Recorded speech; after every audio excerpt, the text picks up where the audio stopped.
Devarim kicks off with a speech, a very long speech. The place names at the very beginning describe the people. They're at the end of their journey, they have space and money and purity. The only distinction within the people is between those who are distinguished and those who are lazy or deluded. The speech is meant to bring the lazy or deluded folk up to snuff. Like the later installments of the speech, this section of it is focused on a history. Each history, this one included, has a specific focus meant to draw out a moral message. This week's message is, with God on your side and a willingness to engage the real world, you are unstoppable. The counterpoint is, if God isn't on your side, you ain't got much of a future. The history starts with a selection of judges. The people acquire self-reliance. Nothing is more basic for a community than judging itself. The story then skips ahead to the sin of the spies. Being self-reliant and being confident are two different things. Faced with the glory and power of Canaan, the people balk. They see themselves as grasshoppers. They don't recognize the power of having God in their camp. They go so far as to dream up a divine conspiracy to destroy them. In the end, those particular people are replaced. But in the original telling, they are given commandments that will raise their children up, helping them realize that they are empowered by their connection to Hashem. The history then fast forwards. We jump ahead to circling Seir and then being told to go through it. Seir represents physicality. The reading specifically says it is the inheritance of Esau. But just because it isn't our inheritance doesn't mean we don't need to engage with it. Moshe points out that we spend cold, hard cash on food and water. We enter the world of Seir both geographically and spiritually. We emerge and we've got our tools in hand. We are self-reliant, we know we need to connect with God, and we know how to deal with the real world. Then, before entering the land, we get a final tune-up. We face two great powers. One is Sichon. We kind of get in his face, and then he launches a war against us. The Torah says God hardens his heart. As with Pharaoh, I believe the very presence of God is what sets him off. Unlike Pharaoh, Sichon doesn't believe he is a god.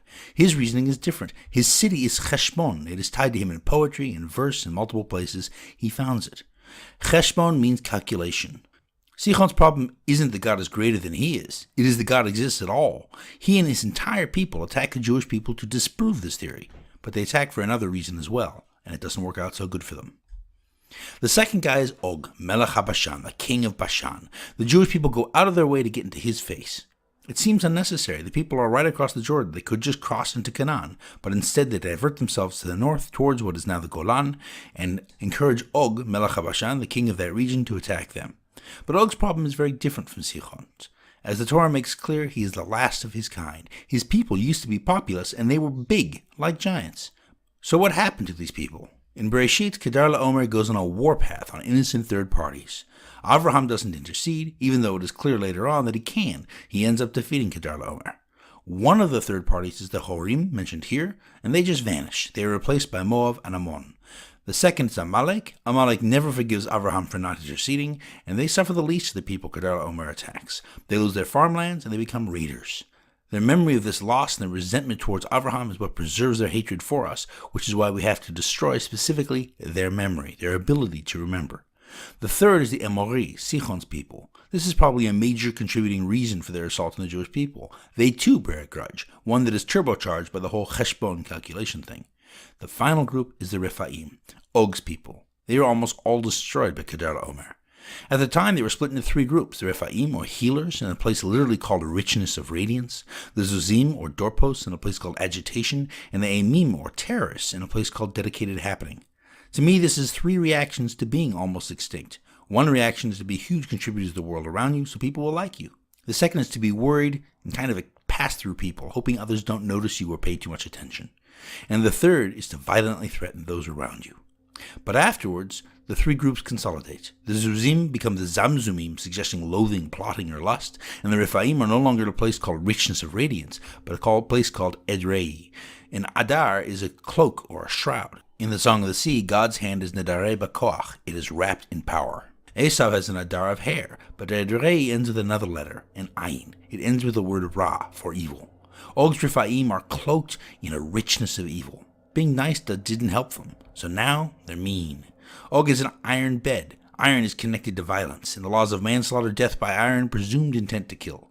The man sleeps in violence. The Torah makes clear he has multiple fortresses on what we now call the Golan, and, like Amalek, he is angry.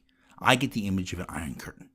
But when the Jewish people get close and he abandons his fortifications and with his entire people attacks, his anger overwhelms his desire to defend himself.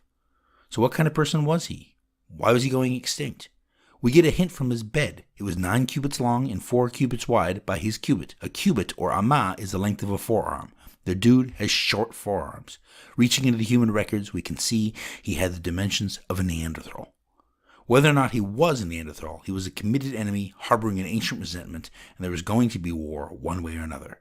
In this case, he and Sichon serve as a tune-up, teaching the people that when they are partnered with God, responsible, and engaged with the world, they can tackle any foe.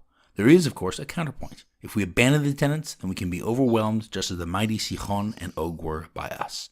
The reading ends on an odd note. The request by the 2.5 tribes to live across the river turns into God's original plan, sort of a quantum divine plot. The suggestion is a powerful one. Partnered with God, we could change the divine plan for the world itself. It is on this thought that we can lead into next week's Torah reading, which is about the love of God and God's love of our people. Shabbat Shalom.